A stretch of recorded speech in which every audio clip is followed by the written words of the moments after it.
दो स्कूल थे ए और एम। यहाँ बच्चे थे मान लो 500 और यहाँ बच्चे थे 800। अब इसके टीचर्स अलग थे, इसके चपड़ासी अलग, प्रिंसिपल अलग, यहाँ का सारा स्टाफ अलग था। यहाँ टीचर्स अलग, चपड़ासी अलग, प्रिंसिपल अलग। अब इन दोनों को ये कहे कि बच्चे घट गए, यहाँ मान लो 300 रह गए और यहाँ रह गए 400, तो कह दिया इसकी कैपेसिटी 800 है, इसको ख़त्म कर देते हैं, इनको इसके साथ जोड़ेंगे तब भी आराम से यहाँ बैठ जाएंगे। इसको बंद कर दिया। इसमें बंद करने से नुकसान हुआ, पता नहीं चला लोगों को। इसमें सिर्फ नौकरी मत देखो, ये देखो अगर ये स्कूल 4 किलोमीटर के अंतर पर था, ये इस गांव से 1 किलोमीटर पड़ता था और इसको बंद करके कह रहे हैं कि वहां ले जाएंगे, तो यहाँ वाले बच्चे को तो ये 5 किलोमीटर रोज का जाना बढ़ गया ना। और सरकारी स्कूलों में कौन जाते हैं? जिनके घर में बाइक गाड़ियां खड़ी हैं या जो गरीब हैं। 1 किलोमीटर जाना फिर भी पॉसिबल है पैदल, सुबह चले जाना दोपहर में आ जाना। सुबह 5 किलोमीटर जाना, दोपहर में फिर 5 किलोमीटर आना, तो आधे लोग तो पढ़ना ही छोड़ देंगे। कई लोग ये दलील देते हैं कि सरकारी स्कूलों में पढ़ता कौन है। सरकारी स्कूलों में आज भी वो पढ़ते हैं जिनके माँ बाप नरेगा में काम ढूंढते हैं। सरकारी स्कूलों में आज भी वो पढ़ते हैं जिनके माँ बाप गाँव में आज भी कुम्हार के नाम पर मटके बनाते हैं। सरकारी स्कूलों में वो पढ़ते हैं जहाँ गांव में आज भी लोग मजदूरी करते हैं, किसी के खेत में एक दिन की दिहाड़ी पर जीते हैं, उनके लिए प्राइवेट स्कूल नहीं है ना। अब कई लोग दलील देते हैं कि ठीक है, आप कहते हो सरकारी स्कूल अच्छे हैं तो अपने बच्चों को सरकारी में पढ़ा लो। तो ऐसे लोगों को ये बताना ज़रूरी है कि सरकारी स्कूलों में सबके बच्चे थोड़ी ना पढ़ते हैं। बहुत सारे लोग तो सरकारी ट्रांसपोर्ट भी इस्तेमाल नहीं करते, तो क्या ट्रांसपोर्टेशन बंद कर दें सरकारी? बहुत सारे लोग सरकारी अस्पताल भी नहीं जाते, तो क्या सरकारी अस्पताल बंद कर दें?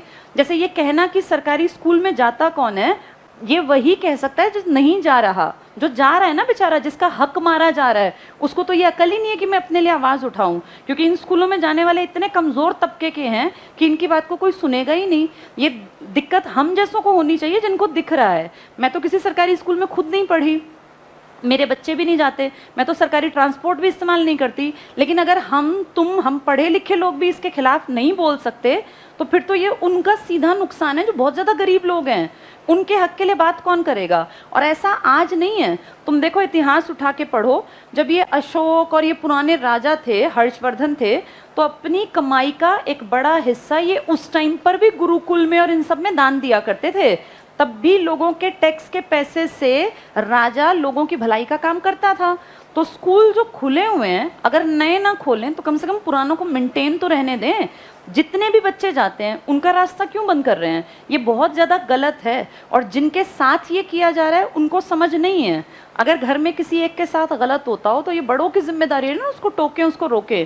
तो जो समझदार हैं कम से कम उनको आवाज़ उठानी चाहिए। और अगर तुमने पढ़ा हो तो मंत्री जी का तो बयान था कि ऐसे ही बंद किए जाएंगे। जैसे ये बहुत ज़्यादा गलत है इतने बड़े लेवल पे सरकारी स्कूलों को बंद करना। नौकरी तो चलो एक बात है, हटा दो उसको वहाँ से। उनको देखो जो नरेगा वाले बच्चे थे, जो लोग काम करके मजदूरी करके दिहाड़ी करके, मैं ये नहीं कहती कि सभी नंबर 1 बनते हैं, लेकिन उन 100 में से अगर 10 बच्चे भी निकल के काबिल बन जाते, उन 10 की लाइफ तो स्पॉइल कर दी ना। वो तो सीधा नशे की तरफ मोड़ दिए। जब बच्चा पढ़ेगा नहीं तो 100% वो गलत काम करेगा।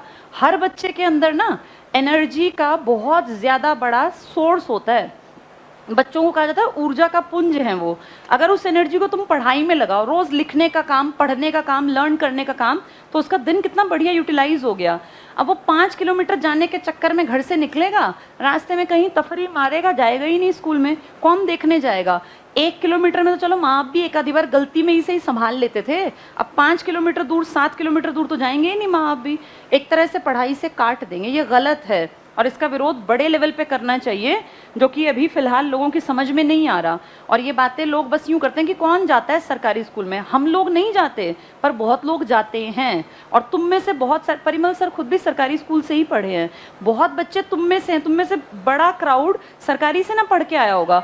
अब सोच के देखो, वो स्कूल ना होते तो क्या हर माँ बाप के पास इतना पैसा होता है कि बच्चे को प्राइवेट में पढ़ा दे? नहीं होता इतना पैसा। और आज प्राइवेट की हालत ऐसी है कि एक बच्चा पालने के लिए ना घर के दोनों लोगों को कमाना पड़ता है, हस्बैंड वाइफ को, तब बच्चे पल रहे हैं आज के टाइम पर। तुम्हारा टाइम क्या था कि घर में तुम 3 से 4 भाई बहन थे और पिताजी अकेले अर्न करने वाले थे और सारे पल बढ़ गए। तुम देखो यहाँ स्वस्थ बैठे हो। आज हालत ऐसी है कि एक सिंगल चाइल्ड है और माँ को भी सुबह अपना निकलना पड़ता है दफ्तर में और पिताजी को भी, तब वो इतना इकट्ठा करते हैं कि एक बच्चे की परवरिश कर सकें। तो ये टाइम जो इतना महंगा है, इस टाइम गरीब का बच्चा कहाँ पढ़ेगा? ये किसी को चिंता ही नहीं है, आराम से लोग बैठे हुए हैं। इस चीज़ को सोचने की ज़रूरत है अब। चलो मौका मिलेगा तो फिर देखते हैं इस पे और क्या काम होगा, अभी पढ़ लेते हैं।